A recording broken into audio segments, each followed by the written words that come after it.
As COVID-19 rates soar across the EU, countries are mostly united in deciding they need to restrict travel, but they differ in the execution of rules. The outlook is changing on a weekly basis in regards to both getting into EU countries but also in how governments are controlling the movement of people inside.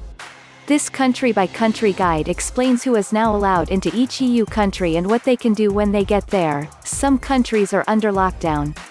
The recommendation, based upon the European Centre for Disease Control's traffic light system explained below, is that currently, only travelers arriving from Australia, Canada, Georgia, Japan, New Zealand, Rwanda, South Korea, Thailand, Tunisia, Uruguay and China can enter the EU bloc.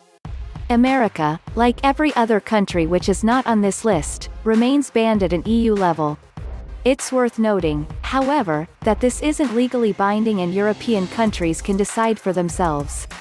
Croatia, for instance, is allowing US visitors to travel to the country providing they meet the screening requirements and possess a negative COVID-19 test. On the 13th of October, the EU adopted joint travel restrictions so that it would be easier to understand and regulate travel across member states during the COVID-19 pandemic.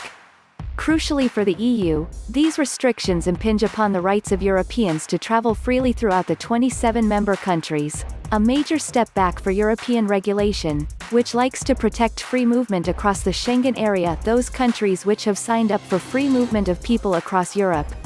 The idea is that there is a common map across European countries that would provide an overview of the pandemic. This map considers three factors. Data is compiled and analyzed on behalf of all member countries by the European Centre for Disease Control, ECDC. The common map works on a traffic light basis, where regions will be colored green, orange, red, and gray. If not enough information is available, this traffic light system is not enforceable by law and each member state must decide if they will implement it. Crucially though, whilst many countries are using the same numbers in order to work out if to restrict movement and how, the process has varied from country to country, both in the restriction of people coming into the country and of its residents even amongst the UK. For instance, each country has reacted differently. Cases are increasing, as elsewhere in Europe, but whilst residents were in lockdown in March and April, the government has firmly stated that it won't put the country back into lockdown. Albania is currently open to all EU residents.